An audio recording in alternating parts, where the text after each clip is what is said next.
The 10,046th meeting of the Security Council is called to order.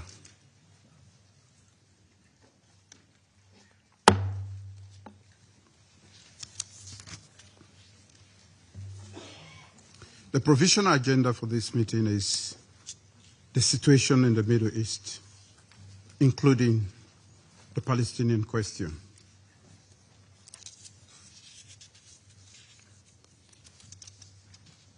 The agenda is adopted.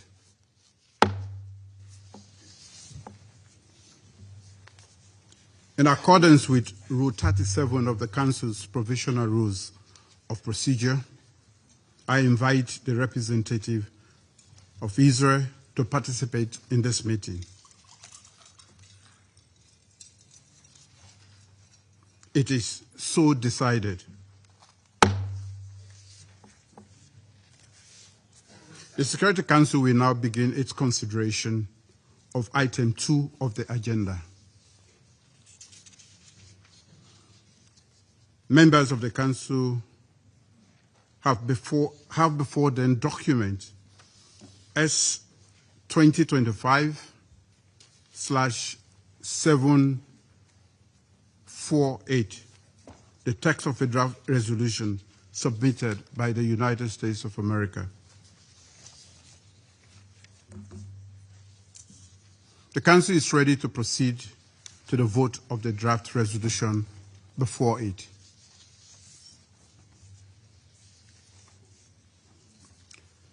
I now give the floor to those members of the Council who wish to make statements before the vote.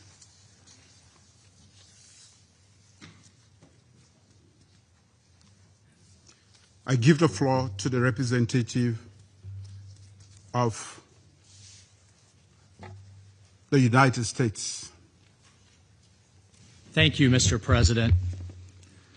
Colleagues, for 2 agonizing years, Gaza, home to over 2 million souls, has been a crucible of conflict, a hell on earth, where Hamas's brutality and terror met Israel's fierce response, leaving rubble where schools once stood and graves where playgrounds thrived. The death toll climbs into the tens of thousands. Hunger gnaws at the vulnerable, and hope flickers like a candle in the storm. But colleagues, here today, November 17th, we stand at a crossroads. Today, we have the power to douse the flames and light a path to peace. That path is the draft United Nations Security Council resolution before us. A bold, pragmatic blueprint born from President Trump's 20-point comprehensive plan. End the Gaza conflict, forged in the fires of diplomacy with Qatar, Egypt, Saudi Arabia, UAE, Turkey, Pakistan, and Indonesia. Those countries stood with President Trump right back here in this very chamber, right in this room. They stood with him during the UN General Assembly High-Level Week just 8 weeks ago, and they have now publicly stood for this resolution. Over a dozen European heads of state, including the EU, the Secretary General, and Mahmoud Abbas stood with President Trump then at Sharm el-Sheikh after he presented his plan. So colleagues, I ask you before this vote, with this kind of support, I ask you if the region most affected, the Arab nations, the Muslim majority nations, the Palestinians and the Israelis can accept this resolution, how could anyone be against it?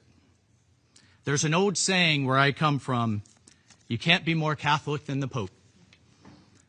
And I ask everyone today, are you more righteous in this cause than those who must live with it and will ultimately benefit from this plan for peace.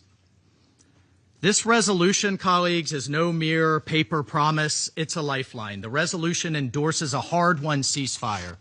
And I thank Special Envoy Steve Witkoff. I thank my dear friend Jared Kushner, who forged what so many people said was impossible.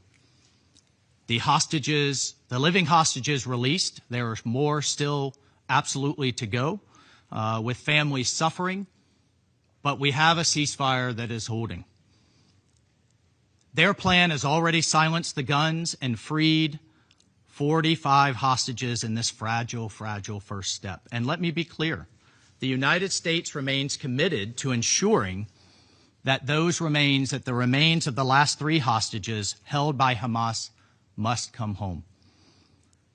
The resolution authorizes the International Stabilization Force, a strong coalition of peacekeepers, many from Muslim-majority nations like Indonesia, Azerbaijan, and others, to deploy under a unified command. These brave souls will secure Gaza's streets, they will oversee demilitarization, they will protect civilians, and they will escort aid through safe corridors, all while Israel phases out its presence and a vetted Palestinian police force takes on a new role. At the heart of this plan, colleagues, lies the Board of Peace, a transitional administration with an international coordinating reconstruction financing from a dedicated trust fund backed by the World Bank itself to rebuild shattered lives, homes, hospitals, schools. That's what we will see with this plan and this resolution, not talking points, but actual deliverables. And crucially, per the carefully negotiated language in the 20-point plan, this resolution charts a possible pathway for Palestinian self-determination after the Palestinian Authority has completed the necessary reforms, where rockets will give way to olive branches and there is a chance to agree on a political horizon. It dismantles Hamas's grip. It ensures Gaza rises free from terror's shadow, prosperous and secure. Now, colleagues, we hear critics whispering of challenges. Russia has had a counterdraft. We hear concerns over mandates, but colleagues, hesitation here is the true enemy. We've seen ceasefires crumble before. We cannot repeat the definition of insanity here by doing the same thing that was done before, and by returning to the same frameworks and same talking points that will doom us to repeat this horror all over again. Delaying will cost lives, and every day without this force, aid trucks lie idle, children starve, and the extremists regroup to try to maintain control. So, colleagues, voting yes today isn't just endorsing a plan, it's affirming our shared humanity. It's telling Gaza's and Israel's mothers that the world has not forgotten them. Adopting this resolution today will prove the United Nations can still be a beacon and not just a bystander. Colleagues, the eyes of history and humanity are upon us right here, right now. A vote against this resolution is a vote to return to war. Time is not on the side of peace. This is not the time for endless debate and lawyering. The clock is ticking like a time bomb. So let us vote for this resolution, not as a compromise, but as a covenant for the children of Gaza and for a peace that endures and for a Middle East reborn. Mr. President, I thank you. I thank the representative of the United States for the statement. I shall put the draft resolution to the vote now.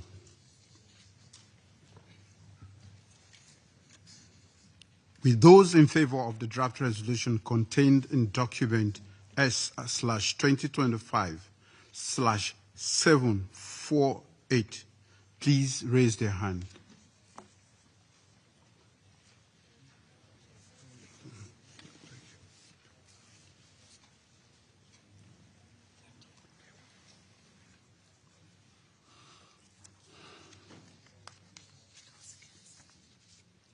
Those against?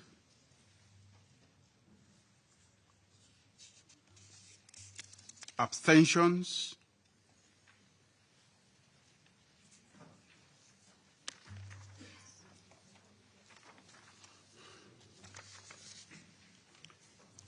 The result of the voting is as follows: 13 votes in favor, 0 votes against, 2 abstentions.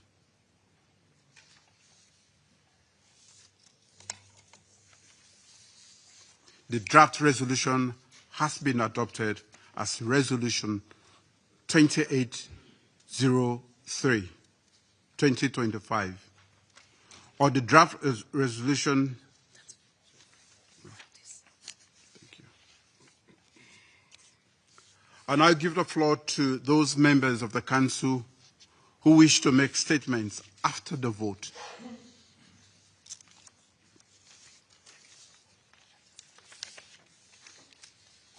I give the floor to the representative of the United States.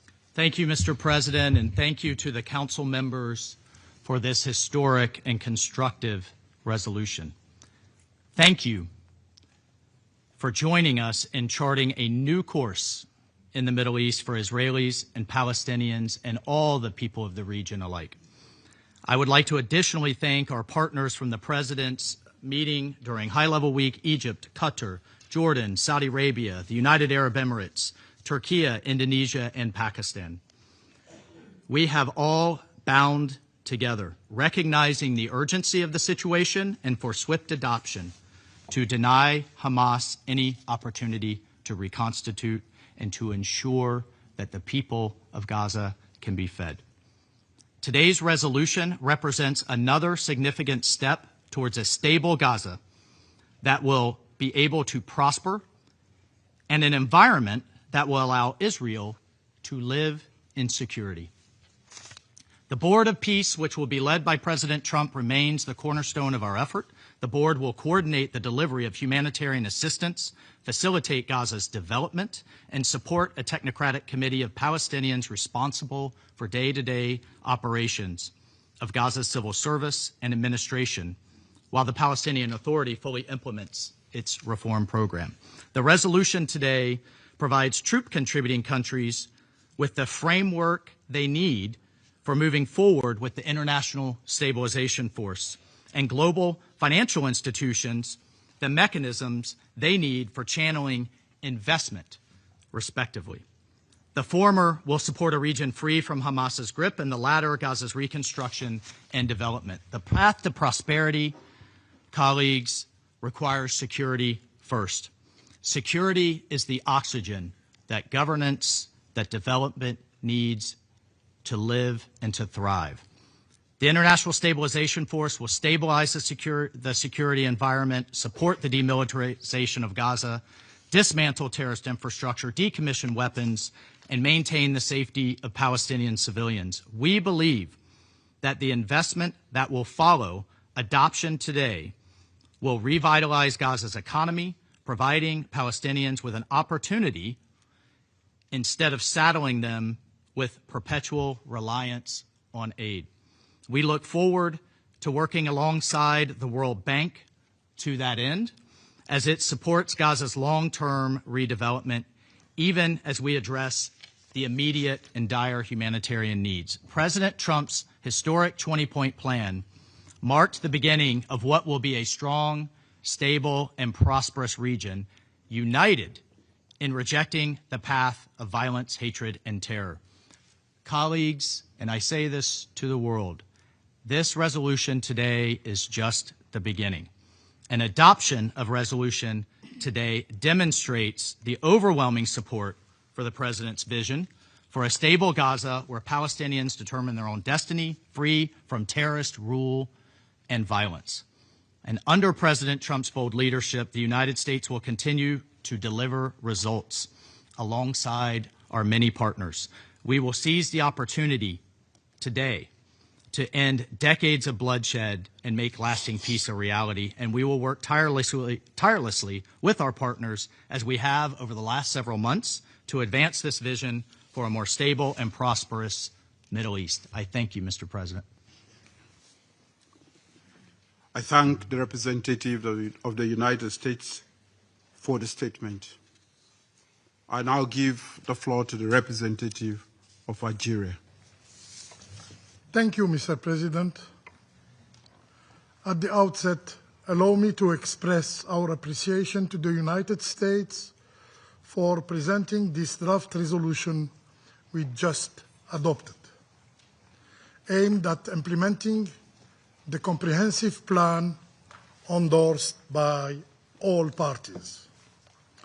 We extend our thanks to the U.S. leadership and in particular to President Trump, whose personal engagement has been instrumental in establishing and maintaining a ceasefire in Gaza, thus bringing an end to the unbearable suffering endured by the Palestinian people for nearly 2 years. We acknowledged the efforts undertaken by President Trump in advancing peace worldwide, but we underline that genuine peace in the Middle East cannot be achieved without justice. Justice for the Palestinian people who have waited for decades for the establishment of their independent state. Mr. President, Algeria has engaged in the negotiations of this resolution on behalf of the Arab group and in close consultation, close coordination with the Palestinian representatives. We submitted what we considered essential amendments to ensure balance and integrity in the text. Some of those proposals were taken on board, and we continued to engage until the end, both on behalf of the Arab group and in our national capacity, to incorporate elements we believed would further improve the draft. It is worthy to recall that this text has received the support of broadly Arab and Muslim countries, whom in full responsibility have publicly endorsed the draft in its final version and called for its adoption. It is also worthy to recall that the Palestinian Authority at the highest level has openly welcomed the initiative and echoed the appeal to support the text. If Algeria has made it a solemn duty to stand consistently with Palestine, we have also pledged never to overstep this role, and above all, without engaging in any form of overstatement or one-upmanship, but rather to fully respect the choices and the decisions of the Palestinian people themselves and their representatives.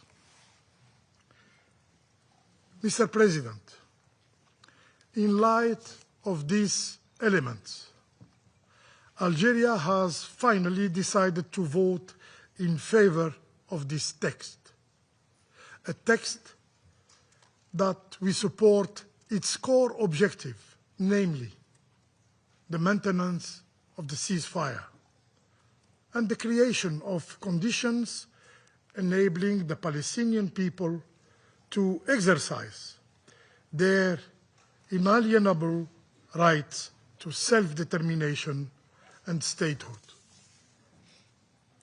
Allow me, Mr. President, to underline the following points. First, this resolution is one more piece in the broader mosaic that forms the United Nations doctrine on resolving the Israeli-Palestinian conflict. Previous resolutions remain fully valid and constitute the essential foundation of any future effort. Second, this resolution must be read in its entirety. Its annex is an integral part of it, and all parties must comply with it.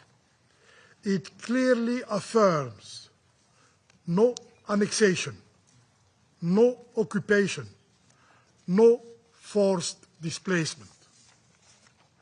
Third, humanitarian aid must enter and be distributed throughout Gaza through the UN agencies and other humanitarian actors without interference.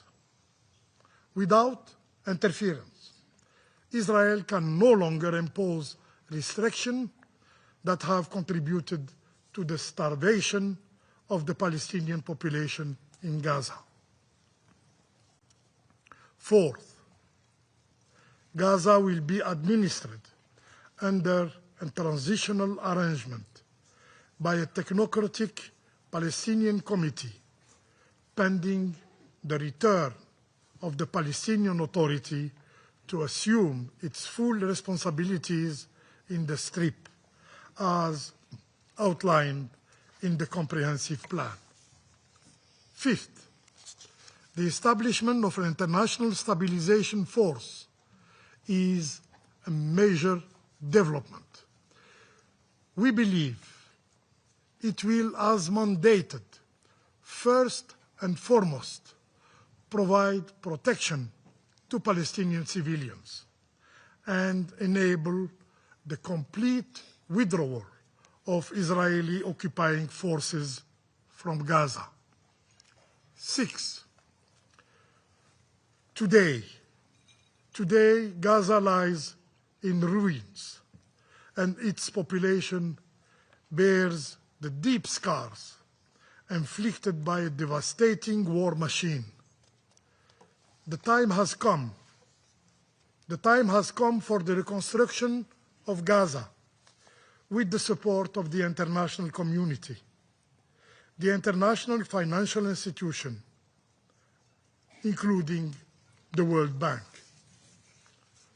Algeria, for its part, will stand ready to assume its responsibility and will contribute to the effort to rebuild civilian infrastructure in Gaza, solely for the benefit of the Palestinian people. 7, Palestinian people are enduring immense suffering, not only in Gaza, but also in the West Bank, where settler terrorism has reached unprecedented levels. Dispossession, annexation, and the relentless expansion of settlement are eroding, day by day, the very prospects of a viable Palestinian state. Protection measures must therefore be extended to the West Bank as a matter of urgency.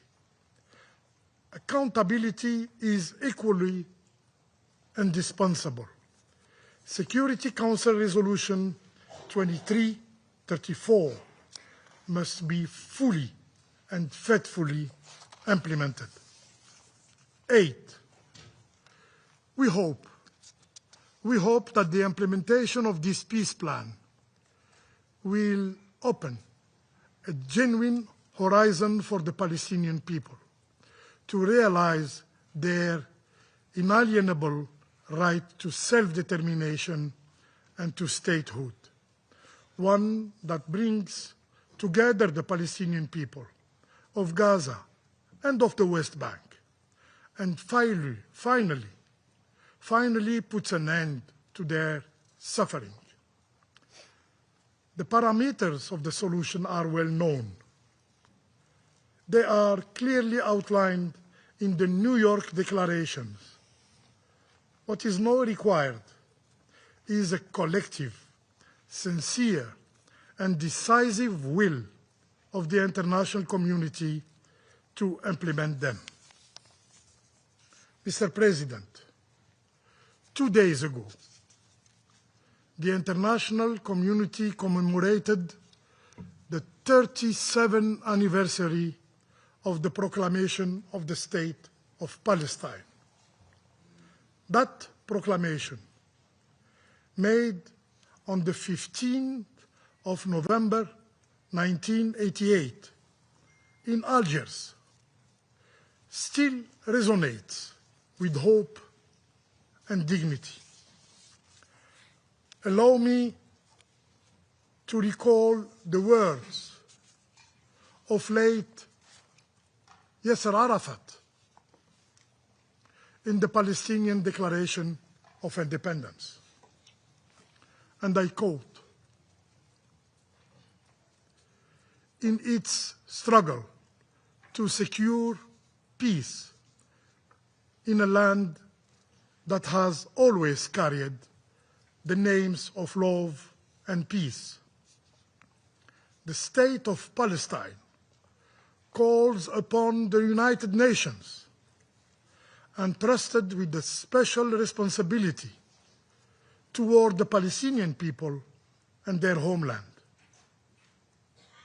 and calls upon the peoples and nations of the world, especially those who cherish peace and freedom, to help them achieve their just aspirations and bring an end to their long tragedy. This requires providing them with protection and working decisively to end the Israeli occupation of the Palestinian territories. We hope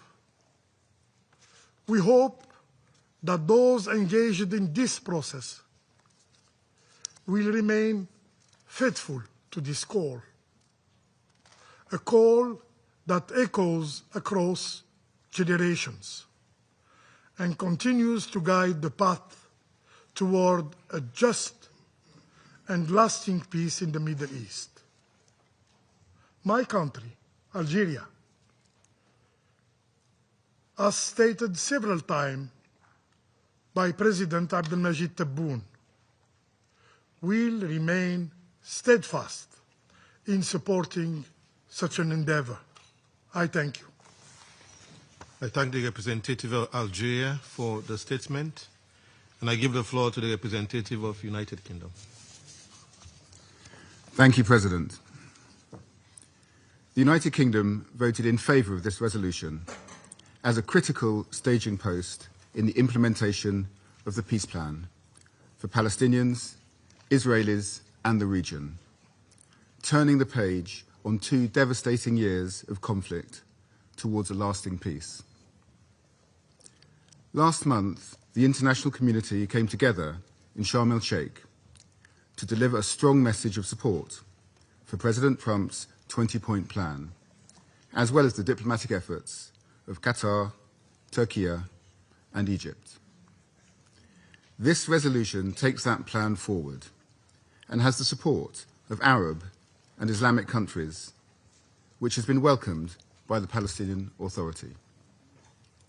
We thank President Trump for his leadership and the US for bringing this resolution forward.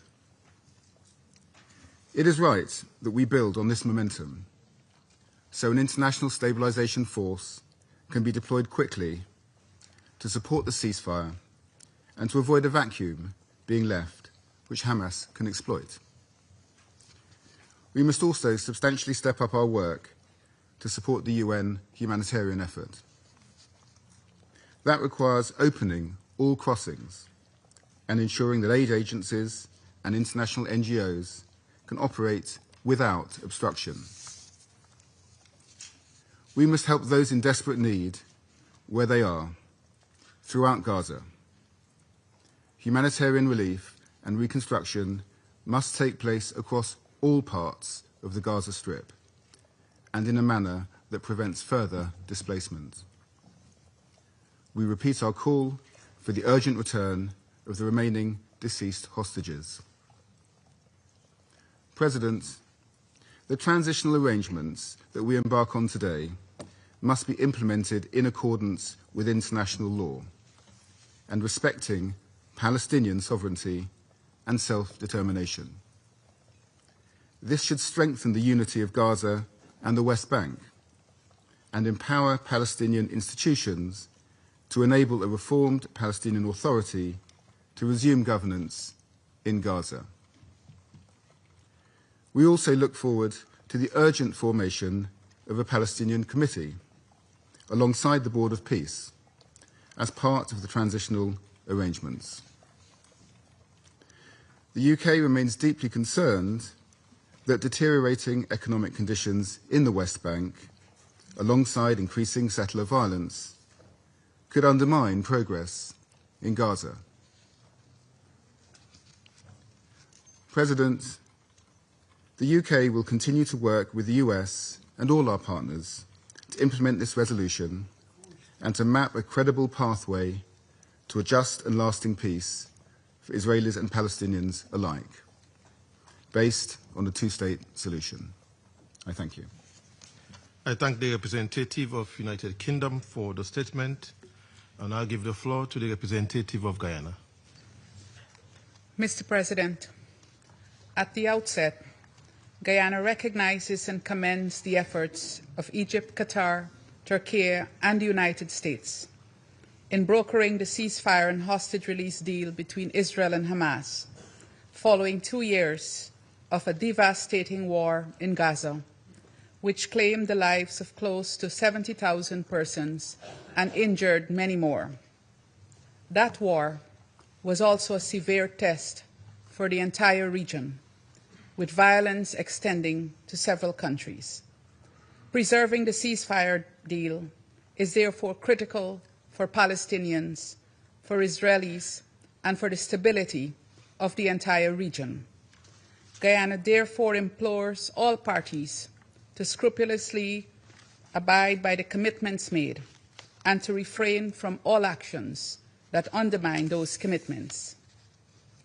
Mr. President, Guyana voted for the resolution just considered, as beyond preserving the ceasefire, building on the ceasefire deal is also critical. Guyana acknowledges that a comprehensive plan to end the Gaza conflict seeks to go beyond the cessation of hostilities and to chart a clear path for the recovery and reconstruction of Gaza. In this regard, Guyana stresses that efforts to this end must be rooted in the two-state solution, which must remain the centerpiece of all peace efforts in Palestine. The continuing occupation of the Palestinian territory is a violation of international law, bolstered by the advisory opinion of the International Court of Justice of July 2024, which confirmed this and said that the occupation must be brought to an end. The Security Council, therefore, must ensure the tenets of international law are upheld. Mr. President, throughout the negotiation of the text, clarity regarding the role of the Palestinian Authority in the recovery and reconstruction of Gaza was important to my delegation. Guyana is of the firm view that the PA must have an integral role in these processes, and that role should not be subject to preconditions that are not measurable. We believe that this is also linked to retaining the centrality of the two-state solution as the only just, viable, and comprehensive solution to the Palestinian question, operating from this premise will ensure that Palestinians exercise their right to self-determination. Further, the central role of the United Nations in the recovery and reconstruction process must be safeguarded. Mr. President, Guyana anticipates that with the adoption of this resolution, the implementation phase will prioritize identifying and building on the synergies between the comprehensive plan and other relevant frameworks, including the Arab Plan for the Early Recovery, Reconstruction and Development of Gaza, the New York Declaration, and all relevant UN resolutions on the question of Palestine. We urge that the interest of the Palestinian people remain paramount. I thank you. I thank the representative of Guyana for the statement. I now give the floor to the representative of Pakistan. Mr. President, we thank the United States for tabling this resolution that welcomes and endorses President Trump's comprehensive plan to end the Gaza conflict and lays the groundwork for its implementation. Pakistan has voted in favor of this resolution with the primary objective in the immediate term to stop the bloodshed, to save the lives of innocent Palestinians, including women and children, to maintain the ceasefire, to ensure much-needed large-scale humanitarian relief, and to secure the full withdrawal of Israeli forces from Gaza. President, the question of Palestine is at the core of the Arab-Israeli conflict. Pakistan's position on this issue has always been in line with and in support of Palestine and the Arab countries being the principal stakeholders in this dispute. Accordingly, our vote has been guided by the position of Palestine and the Arab group, as well as the group of 8 Arab Islamic countries, Saudi Arabia, Qatar, the UAE, Egypt, Jordan, Indonesia, Turkey, and Pakistan, that came together in September in support of President Trump's commendable initiative to bring the war in Gaza to an end. We have welcomed that initiative because not only it got the ceasefire on ground, it subscribed to the need for humanitarian assistance, reconstruction, provision of a secure and stable environment, and the hope for a credible pathway to Palestinian self-determination and statehood. President, throughout the negotiations on the draft resolution, Pakistan supported the proposals of the Arab group submitted by Algeria and also submitted our own amendments to make the text more balanced and in line with international legitimacy that governs the Palestinian question. We acknowledge and appreciate the efforts of the pen holder, the United States, for incorporating some of our suggestions, including the call for maintenance of the ceasefire in OP1 and a reporting mechanism to the Security Council. Some important suggestions, however, were not reflected, such as a clear political path to Palestinian self-determination and statehood, the central role of the Palestinian Authority in governance and reconstruction, and enhanced involvement of the UN, besides clarifications about the Board of Peace and the mandate of the International Stabilization Force. Those are all crucial aspects with a bearing on the success of this endeavor. We earnestly hope that further details in coming weeks will provide the much-needed clarity on these issues. President, after 2 years of devastating war and an unprecedented humanitarian catastrophe in Gaza, where more than 69,000 innocent Palestinians have been killed, most of them women and children, a ray of hope emerged with the signing of the peace agreement at Sharm el-Sheikh peace summit between Egypt, Qatar, Turkey, and the United States.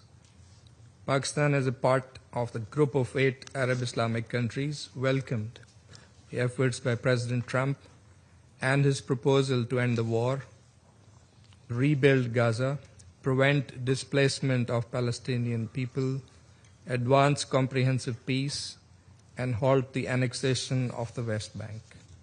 We engaged with sincerity and constructively to help alleviate the suffering of the Palestinian people and support a viable path to peace, stability, and realization of their inalienable right to self-determination and statehood. Pakistan's consistent policy and every action pursuant to it is for a just and lasting resolution of the Palestinian question based on international legitimacy, Palestinian self-determination, and the establishment of a sovereign, independent, and contiguous state of Palestine based on pre-1967 borders with Al-Quds Al-Sharif as its capital. That must be the ultimate objective and the culmination of any peace process or initiative on the Middle East. Our position is firmly grounded in international law and relevant UN resolutions. Pakistan reaffirms its full support and solidarity with the Palestinian people and will continue to stand with them at every stage. We hope that the momentum generated by the ongoing peace efforts will help achieve these objectives, and we call on the international community to uphold its obligations in this regard. President, allow me to underline our position on some key elements related to today's resolution. First, the existing Security Council resolutions on the question of Palestine remain fully valid. This resolution shall not alter or diminish them.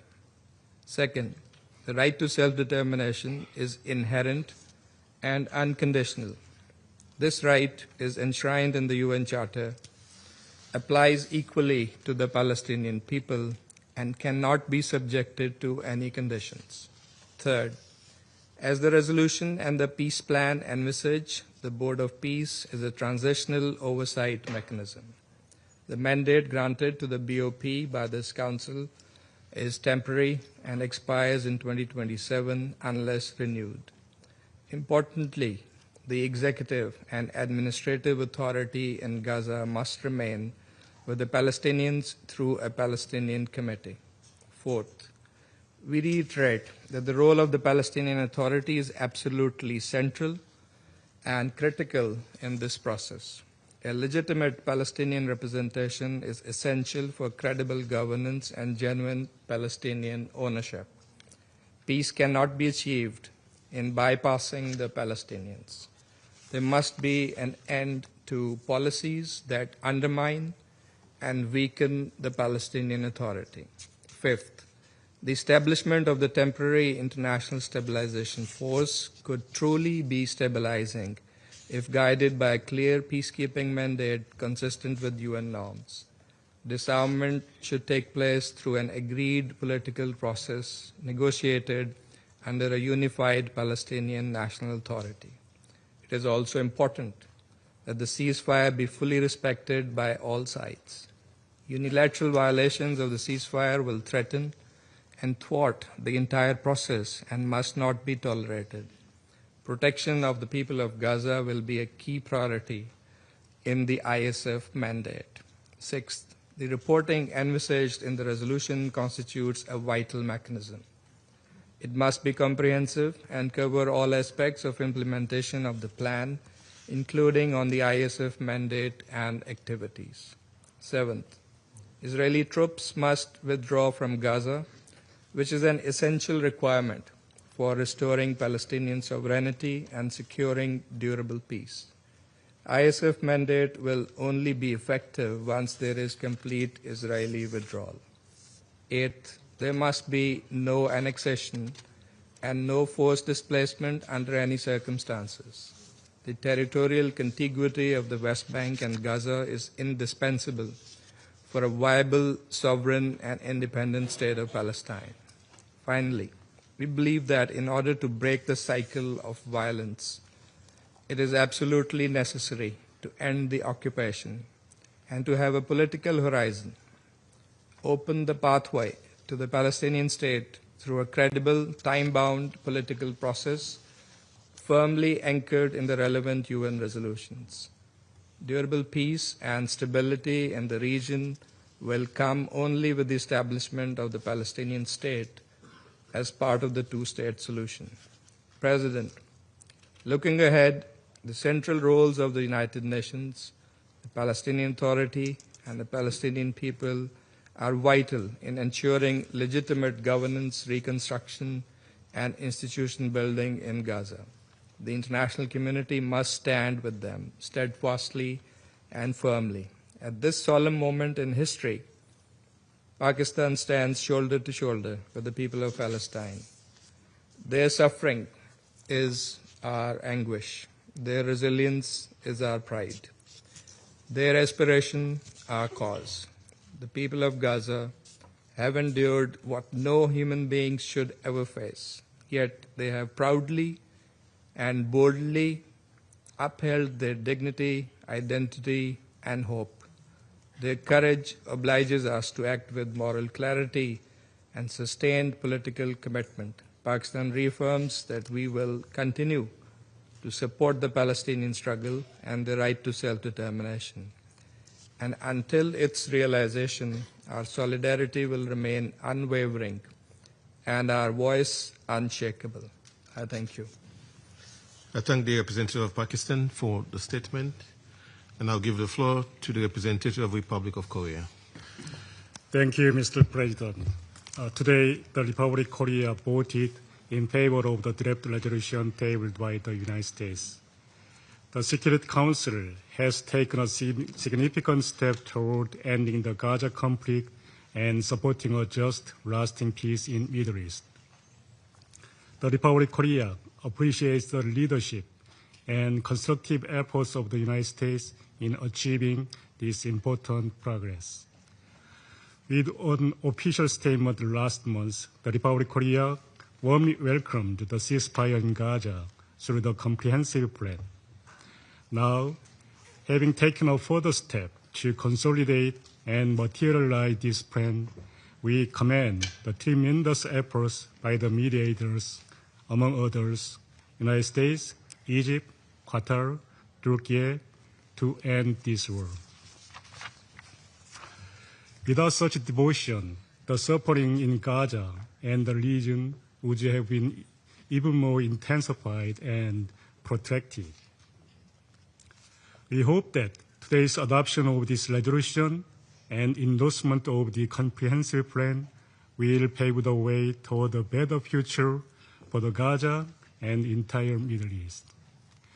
At the same time, we underscore the need for the plan to continue evolving in a manner that delivers tangible, sustainable, and irreversible progress.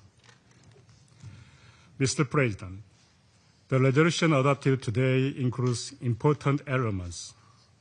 We expect that the details of the resolution, such as the composition, time frame, the work of the BOP and ISF, will be further developed and more practically operationalized in close engagement of the Security Council, ensuring its active involvement throughout the process.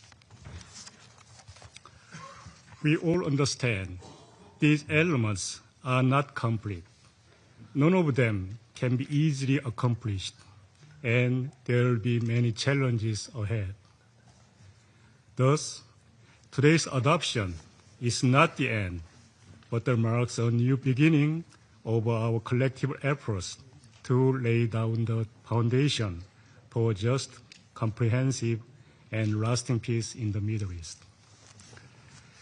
The international community, including the Security Council, should stay engaged in supporting a pathway that can transform this hard-won opportunity into meaningful reality on the ground, again, with the Council's constructive engagement, including regular reporting to it. We also urge the parties to the conflict to strictly abide by the agreement and its spirit under this resolution.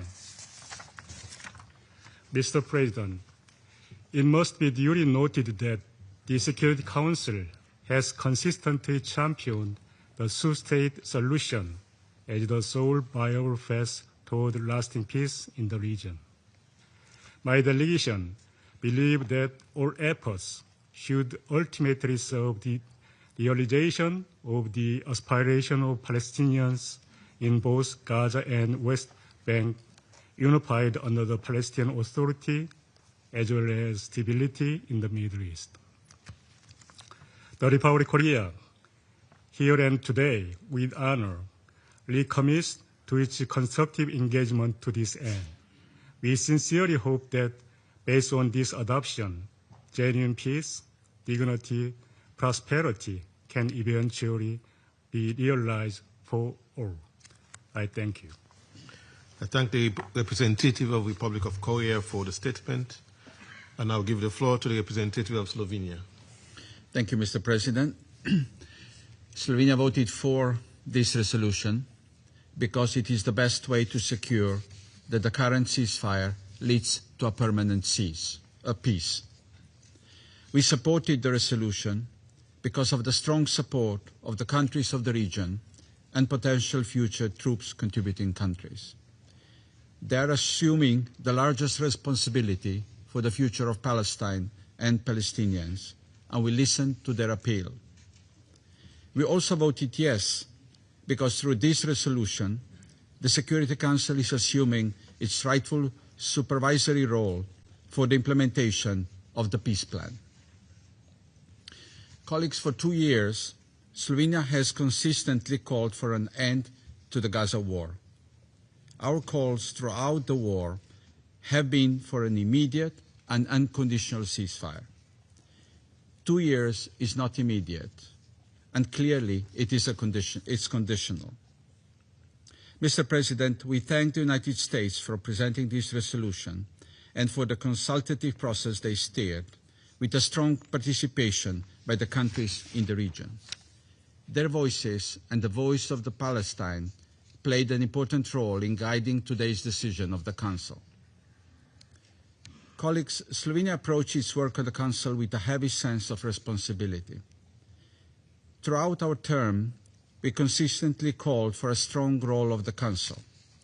Many times we mentioned historical responsibilities, and this resolution surely falls under this category.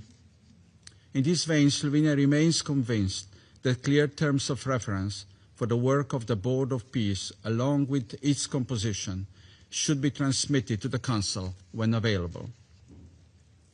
While this resolution provides a framework, we understand many details will be agreed upon on the ground and through a consultative process.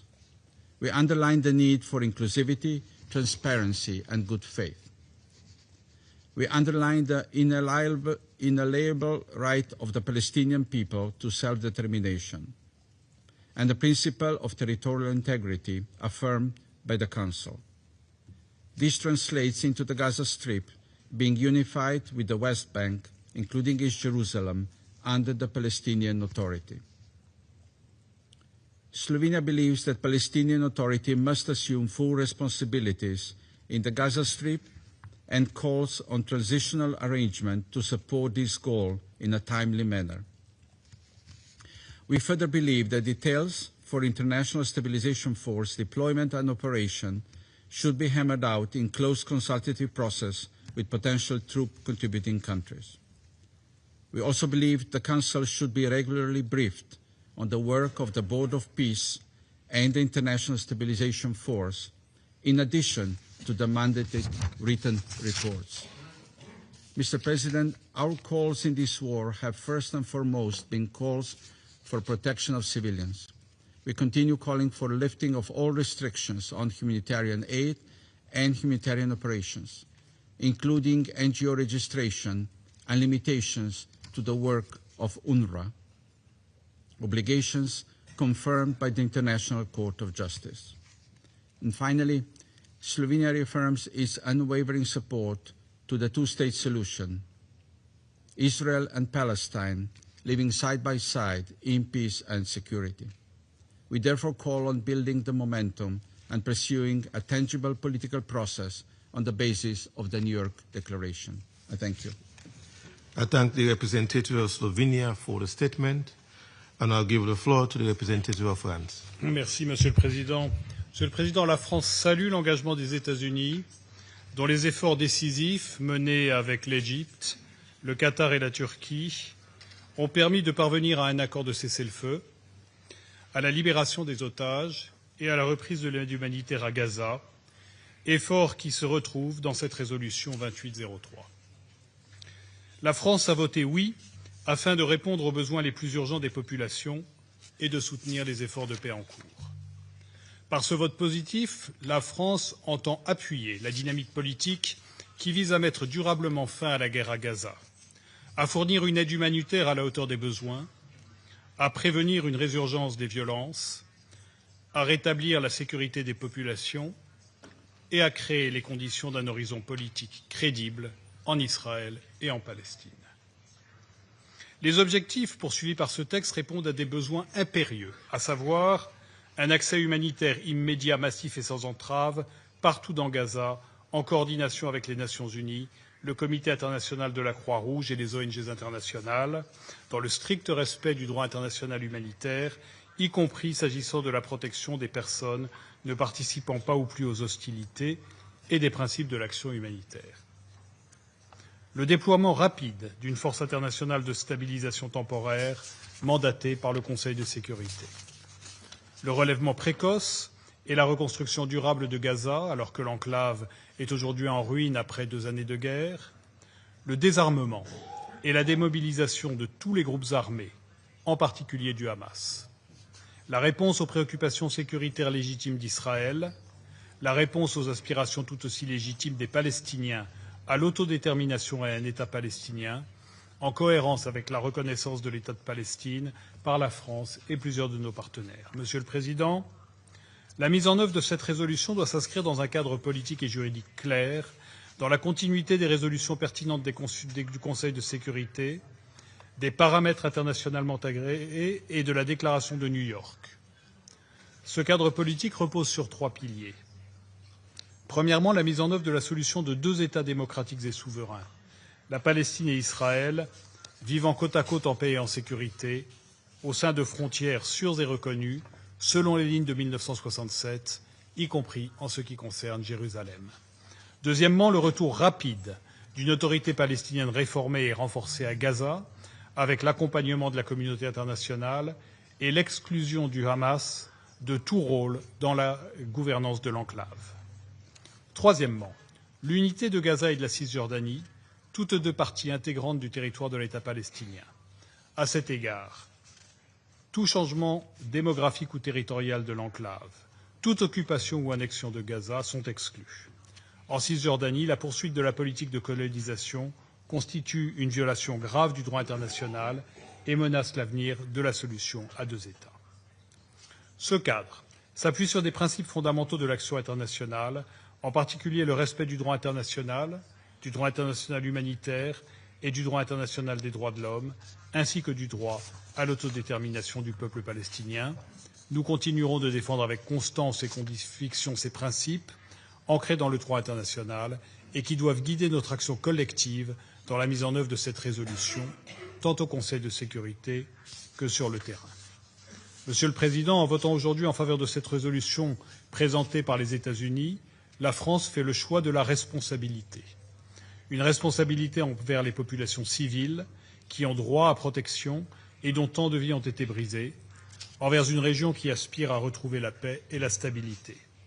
Nous saluons l'engagement des États-Unis et nous appelons toutes les parties à mettre en œuvre leurs engagements, y compris au regard du droit international, sans délai.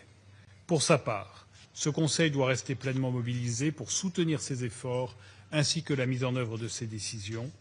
Il devra être prêt à se réunir sans attendre les rapports mandatés par cette résolution, en fonction de l'évolution de la situation sur le terrain, afin d'assurer le bon déroulement des prochaines étapes, notamment le bon déploiement de la force internationale de stabilisation temporaire. Il en va de l'instauration d'une paix et d'une stabilisation durable. Je vous remercie. I thank the representative of France for the statement, and I'll give the floor to the representative of Somalia. Thank you, Mr. President. We have voted in favor of this draft resolution and extend our appreciation to the United States as penholder for its leadership and constructive consultations that have taken place throughout this process. Our support for this text reflects our enduring commitment to the Palestinian cause and our determination to alleviate the suffering of the Palestinian people. We commend President Trump's 20-point plan and creating Board of Peace as set out in the resolution and its endorsement by the participating states at the Sharm el-Sheikh conference, which enjoys the backings of 8 Arab and Islamic countries. We regard the establishment of International Stabilization Force as an important step towards civilian protection and stabilization on the ground, as well as broader political efforts aimed at achieving a just and lasting peace. At the same time, we must register our serious concern regarding the absence of explicit reference to the two-state solution, which have been long exposed to be the only viable option for the peace between Israel and Palestine. We believe it's crucial and critical that the path toward a comprehensive peace explicitly reflects these established international parameters. We also note with concern the limited clarity in the text regarding the role of the United Nations, humanitarian assistance, as well as the role of the Palestinian Authority in the governance arrangement toward the single, unified Palestinian state.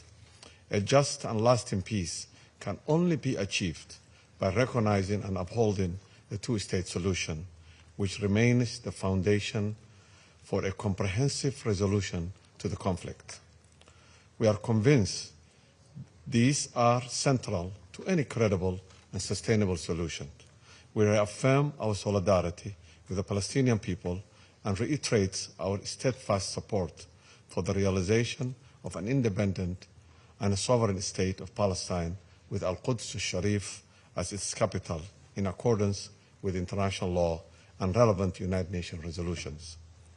Our delegation stands ready to work with the international community to ensure that this opportunity is not lost and that peace in the occupied Palestinian territory and the wider region becomes not just a possibility, but a reality.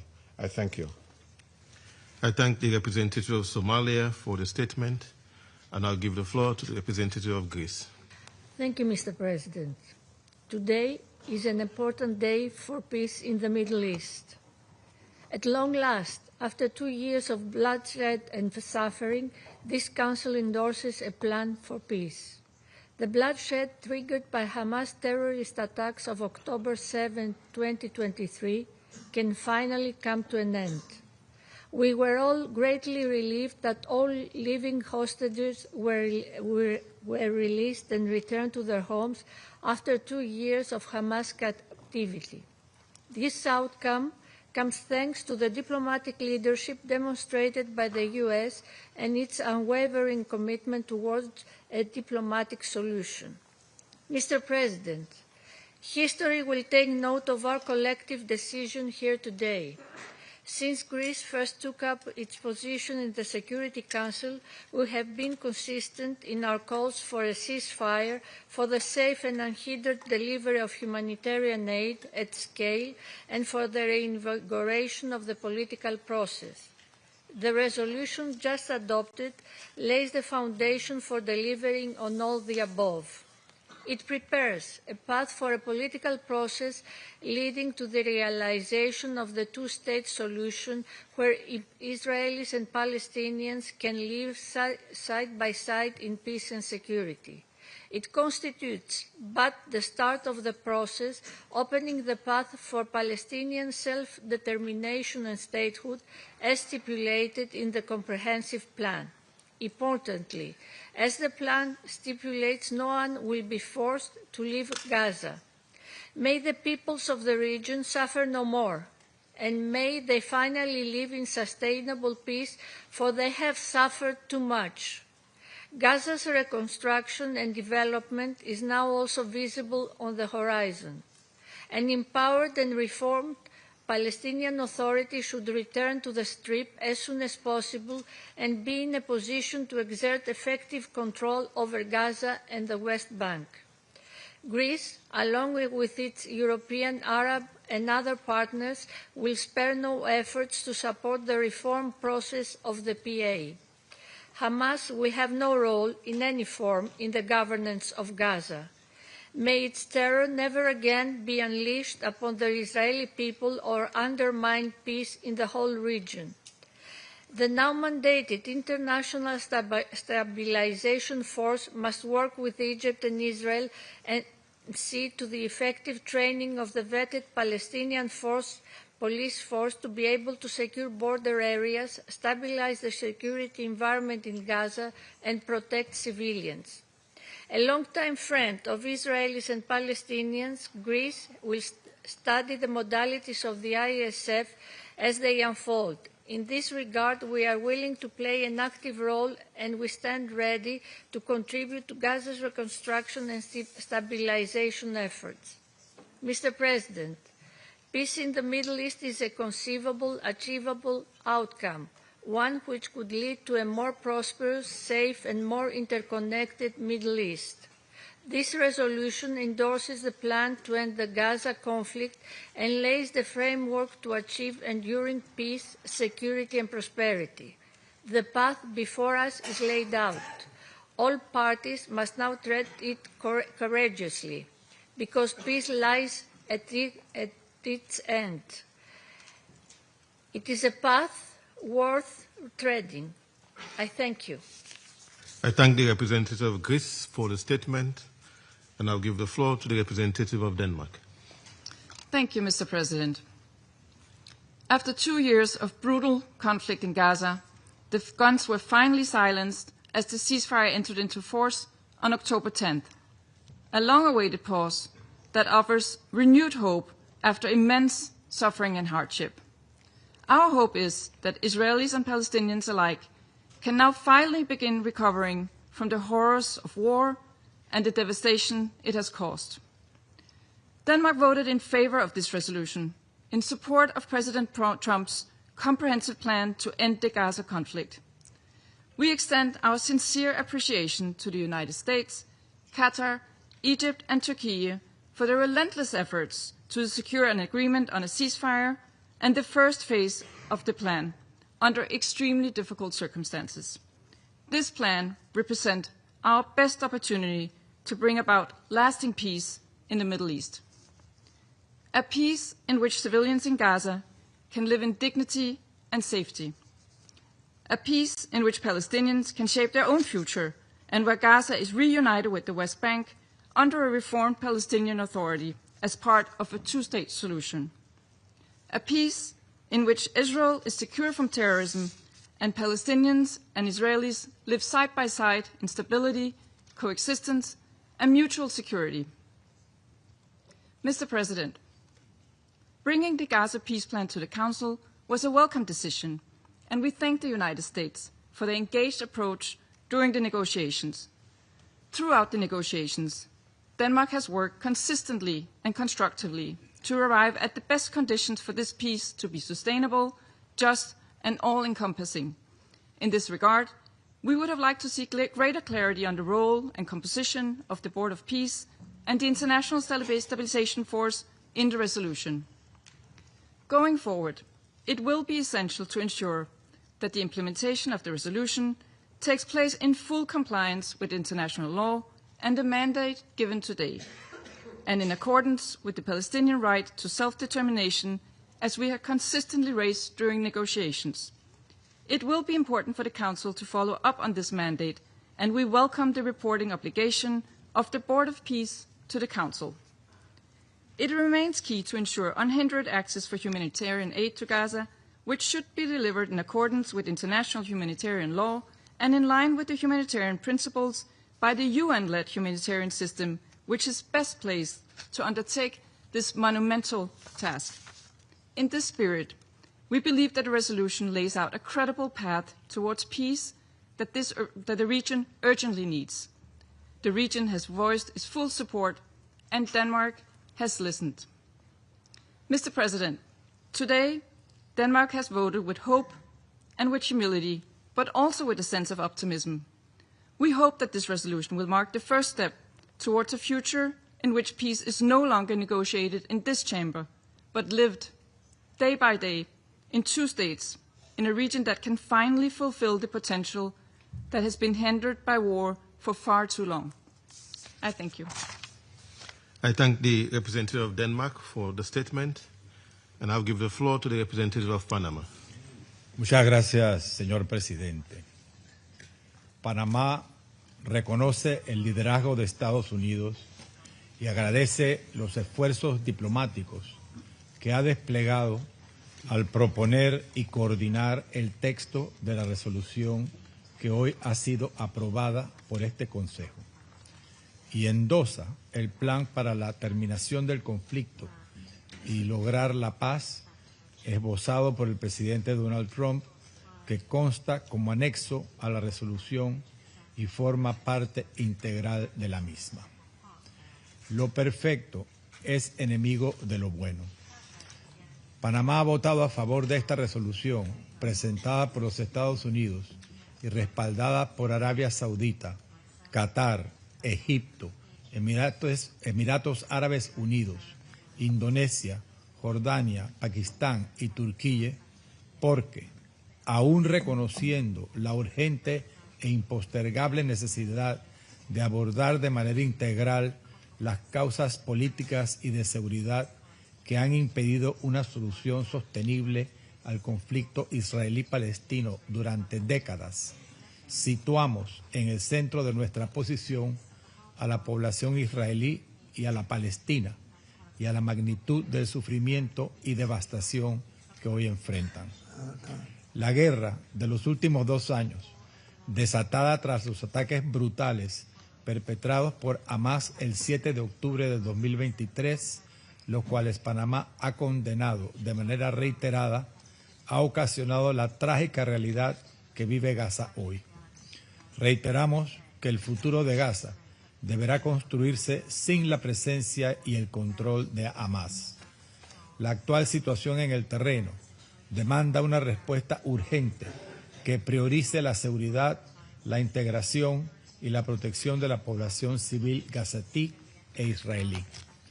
Por ello, consideramos que la resolución propuesta por Estados Unidos, que ha sido adoptada hoy por este Consejo, constituye un primer paso necesario para consolidar el alto al fuego, reforzar la vital asistencia humanitaria y apoyar los esfuerzos internacionales dirigidos a iniciar la reconstrucción e intentar un camino distinto al que la población palestina de Gaza, su tierra natal, ha conocido durante demasiado tiempo.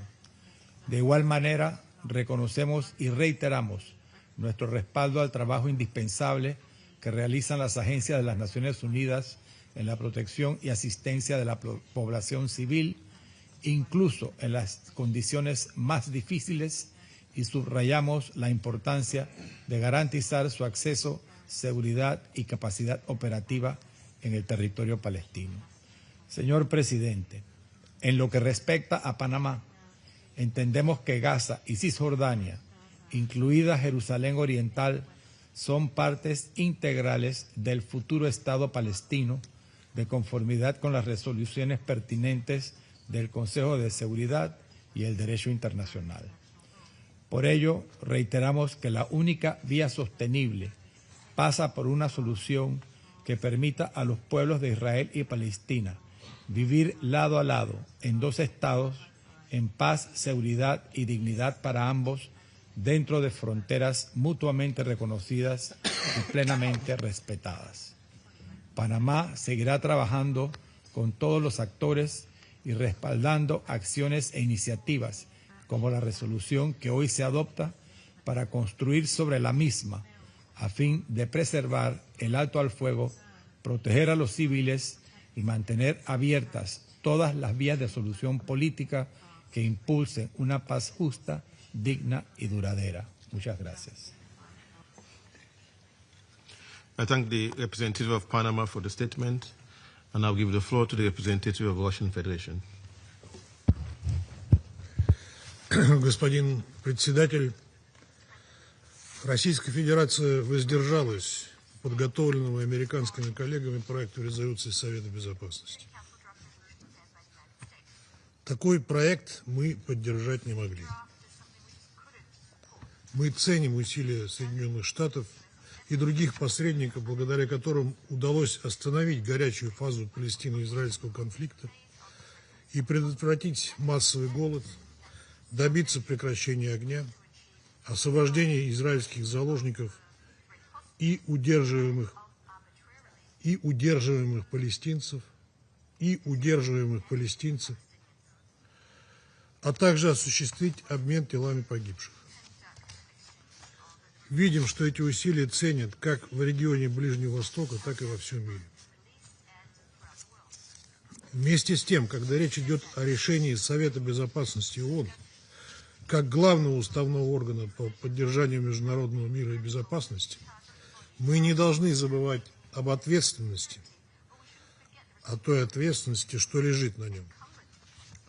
Именно поэтому с самого начала переговоров по документу мы последовательно настаивали на том, чтобы членам СБ была отведена уставная роль с необходимыми инструментами подотчетности и контроля. Кроме того, мы исходили из того, что резолюция должна отражать общепризнанную международно-правовую основу, подтверждать фундаментальные решения и принципы, в первую очередь краеугольную формулу двух государств для двух народов.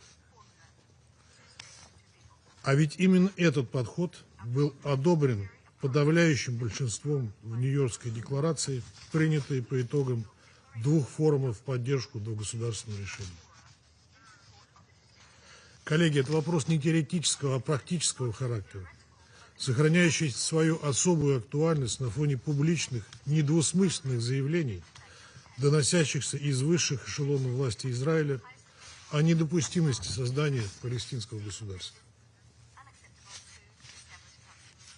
К сожалению, этих ключевых элементов в американском проекте нет, как и нет какой-либо ясности по поводу сроков передачи ПНА контроля над Газой, а также определенности вокруг Совета мира и международных стабилизационных сил, которые, судя по тексту принятой сегодня Советом резолюции, смогут действовать абсолютно автономно, невзирая на позицию и мнение Рамаллы.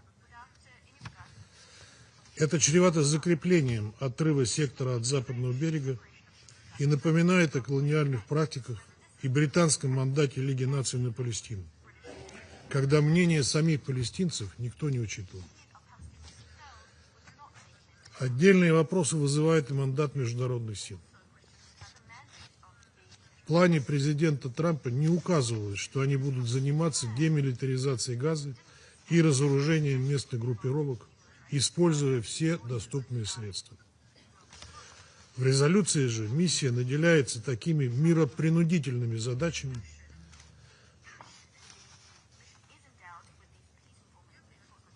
что может превратить ее в сторону конфликта и вывести за рамки миротворчества. Насколько мы понимаем, ни одна из потенциальных стран-поставщиков контингентов на такое не подписывалась. При этом отмечаем, что членам Совета фактически не дали времени на добросовестную работу и поиск компромисса. Выкручивание рук по столицам и делегациям здесь, в Нью-Йорке, добросовестной работой не назовешь. Если резюмировать, то представленный Соединенными Штатами документ – это очередной кот в мешке. По сути, Совет дает благословение на американскую инициативу под честное слово Вашингтона, отдавая сектор Газа на откуп Совета мира и международных стабилизационных сил, о модальностях работы которых нам пока ничего не известно. Главное, чтобы этот документ не стал ширмой для бесконтрольных экспериментов Соединенных Штатов и Израиля на оккупированной палестинской территории и не превратился в приговор к двухгосударственному решению. Россия приняла к сведению позицию Рамаллы, а также многих арабо-мусульманских государств, выступивших в поддержку американского проекта во избежание возобновления кровопролития в анклаве. В этой связи мы не стали вносить наш собственный проект, целью которого было внести поправки в концепцию Соединенных Штатов для ее приведения в соответствии с согласованными резолюциями ООН. Но не стоит и ликовать. Сегодня печальный день для Совета. Помимо желания заинтересованных сторон, есть еще такое понятие, как цельность Совета Безопасности. И сегодня принятием этой резолюции эта цельность и прерогативы Совета были нарушены. Это тот случай, когда мы хотели бы ошибиться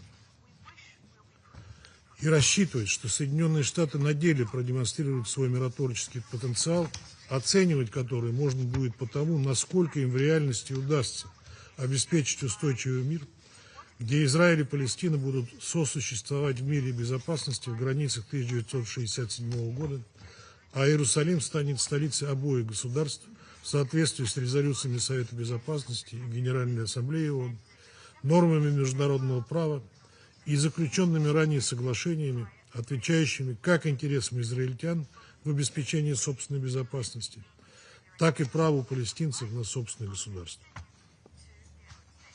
Теперь реализация плана президента Трампа целиком ложится на его авторов и сторонников, прежде всего из числа арабо-мусульманской восьмерки.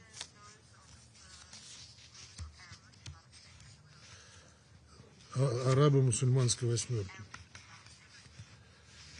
К сожалению, у нас есть печальный опыт, когда продавленные Соединенными Штатами решения по палестино-израильскому конфликту приводили к обратному от задуманного результата.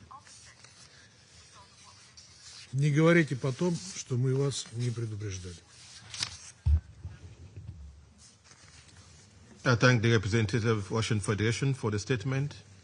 I give the floor to the representative of China. 谢谢主席。加沙经受了2年战火摧残，已是满目疮痍，百废待兴。200多万民众依然在物资短缺、流离失所中挣扎。中方支持安理会采取一切必要行动，推动实现持久停火，缓解人道灾难，开启战后重建，让加沙民众重怀和平与发展的希望。但令人遗憾的是，刚刚表决的这份决议草案在诸多方面存在缺陷，令人深感担忧。首先，决议草案在许多至关重要的问题上模糊不清。执笔国要求安理会授权成立和平委员会和国际稳定部队，并在加沙战后治理中发挥关键作用，理应就其结构组成、职权范围、参与标准等一系列问题作出详细说明。这是安理会进行严肃讨论的必要基础。然而，决议草案在这些重大问题上轻描淡写，一笔带过。安理会成员反复要求执笔国提供更多信息，却始终未能得到任何回应。其次，决议草案没有体现8人制8这一根本原则。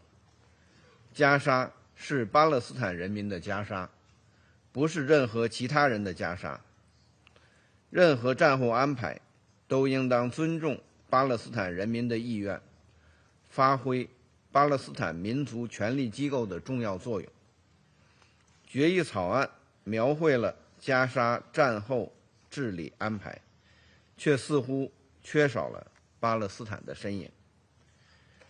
巴勒斯坦的主权与主导权未得到充分体现。尤其令人深感关切的是，决议草案没有明确重申对2国方案这一国际共识的坚定承诺。第三，决议草案没有确保联合国和安理会的有效参与。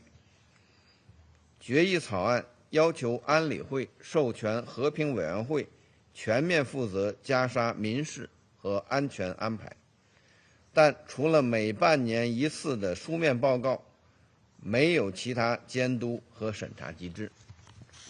联合国在战后恢复、经济重建等方面拥有充足的经验和能力，理应在加沙战后治理上发挥重要作用，但决议草案却没有相应安排。第四，决议草案并不是安理会成员充分协商的结果。执笔国提出决议草案不到2周时间，就匆匆要求安理会做出事关加沙前途命运的重要决定。安理会成员负责任地参与了磋商，提出了许多建设性的问题和意见，但绝大多数没有得到采纳。在各方仍存重大关切和严重分歧的情况下，执笔国强行推动安理会就决议草案采取行动。我们对这种不尊重安理会成员、损害安理会团结的做法深感失望。主席，尽管决议草案存在上述诸多问题，尽管中方对决议草案存在重大关切，但考虑到加沙脆弱和严峻的局势，考虑到维持停火的必要性，考虑到地区、国家和巴勒斯坦的表态，中方对决议草案投了弃权票。同时必须指出，我们的关切和担忧依然存在。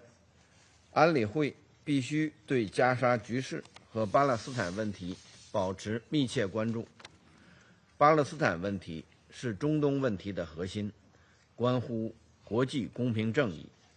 国际社会要坚定不移推动两国方案，推动巴勒斯坦问题政治解决，建立以1967年边界为基础，以东耶路撒冷为首都，享有完全主权的独立的巴勒斯坦国，实现巴勒斯坦人民的建国权、生存权和回归权。中方始终坚定支持巴勒斯坦人民恢复民族合法权利的正义事业，愿同国际社会一道，为实现巴勒斯坦问题全面、公正、持久解决做出不懈努力。谢谢主席。I thank the representative of China for the statement. I shall now make a statement in my capacity as the representative of Sierra Leone. Colleagues, Sierra Leone thanks the United States for coordinating the process that culminated in the tabling of the resolution just adopted by the Council. We further thank President Donald J. Trump for his leadership, and we also thank the other mediators, Egypt, Qatar, and Turkey, for their commendable efforts. Sierra Leone voted in favor of Resolution 2803.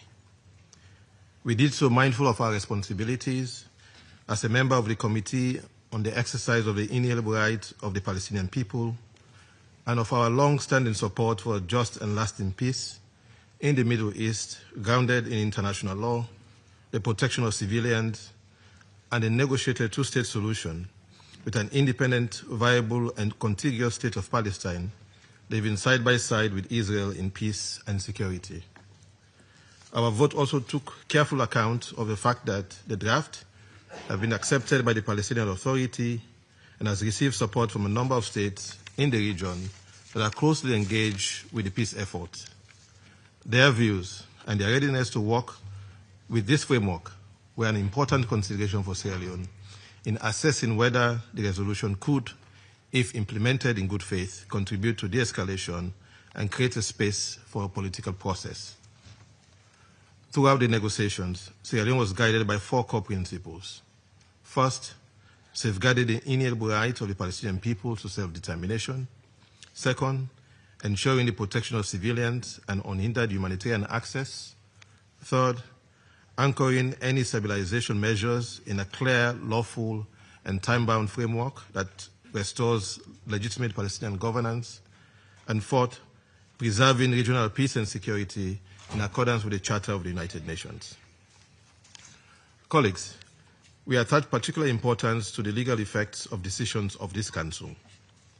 On matters within its mandate under the Charter, the Security Council may create binding obligations for member states by virtue of the consent already given by all members to accept and carry out its decisions. In doing so, the Council can contribute to the progressive development and codification of international law relating to the maintenance of international peace and security. At the same time, the Council's authority is not without limits. It is constrained by the Charter and by preemptory norms of general international law, jus cogens, which admit no derogation. Among these preemptory norms is the right of peoples to self-determination, as elaborated by the International Law Commission and affirmed by the jurisprudence of the International Court of Justice. The Council cannot lawfully extinguish, suspend, or condition such a right. It is therefore Sierra Leone's clear understanding that nothing in this resolution impairs, qualifies, or defies the inalienable right of the Palestinian people to self-determination and to an independent state.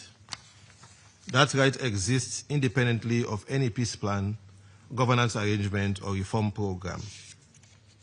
In accordance with the advisory opinions of the International Court of Justice on the legal consequences of Israeli policies and practices in the occupied Palestinian territory, the United Nations, including this Council, is called upon to operationalize that right, not to postpone it or dilute it. Against this background, we interpret the references in the resolution to a future pathway to Palestinian self-determination and statehood as reaffirming and not conditioning the existing right of the Palestinian people. Any benchmarks concerning governance or reform can only relate to the manner in which the right is exercised in practice, not to its existence in law. The resolution establishes a Board of Peace as a transitional governance administration and authorizes the deployment of an international stabilization force in Gaza. Sierra Leone engaged constructively on these aspects and submitted language, including a more explicit reference to Chapter 7, aimed at clarifying that the Council is not endorsing any form of substitution of one occupying authority by another, nor creating a new open-ended international administration detached from international law and from the legitimate aspiration of the Palestinian people. Although not all of our proposals were incorporated in the final text, we wish to place on record our understanding of its legal implications. First, we regard the Board of Peace as transitional in nature. It is a temporary framework intended to help stabilize Gaza, facilitate the implementation of the peace agreement, and support the re-establishment of legitimate Palestinian governance. It does not and cannot alter the status of the occupied Palestinian territory, nor confer or transfer sovereignty. Second, we understand the Council to be acting in substance under its Chapter 7 responsibilities for the maintenance of international peace and security, particularly with respect to authorizing the International Stabilization Force. The powers conferred on the ISF must be exercised in accordance with international law, including international humanitarian law and international human rights law. Third, the Board of Peace and the ISF function within and not outside the framework of the law of occupation and the applicable rules on international responsibility. Any actor exercising effective control over territory or persons, whether a state or a mandated entity, bears corresponding legal obligations and potential accountability. We underline that, as concerns the situation prior to this resolution, the international legal responsibility of the State of Israel continues to subsist.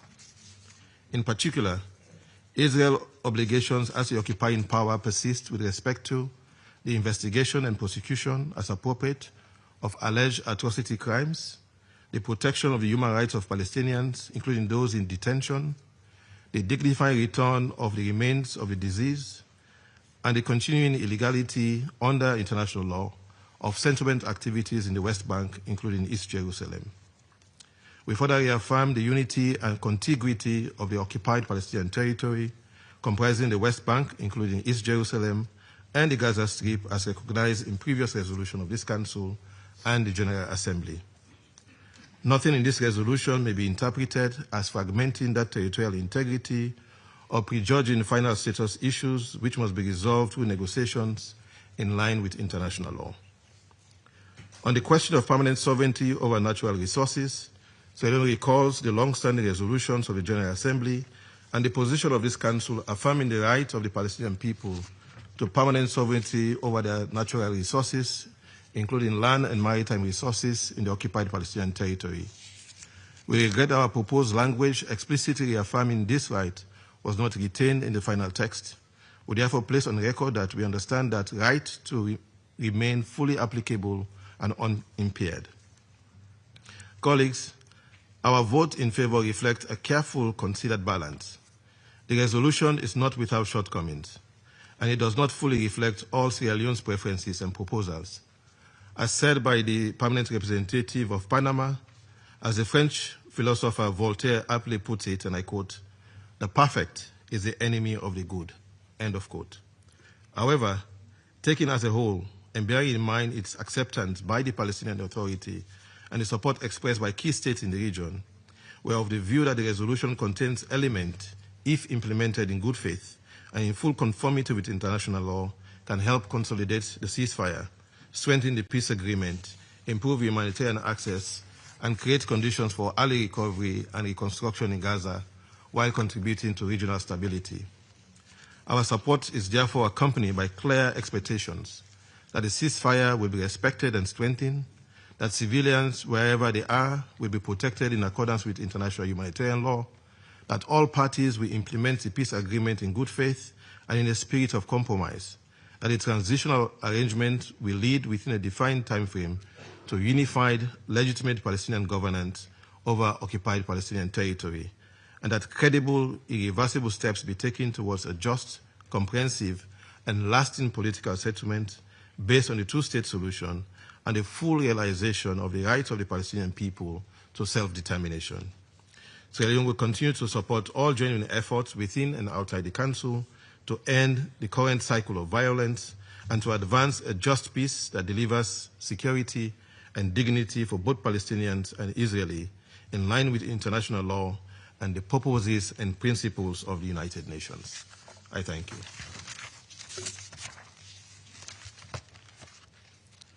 I resume my function as President of the Council. There are no more names inscribed on the list of speakers. The meeting is adjourned.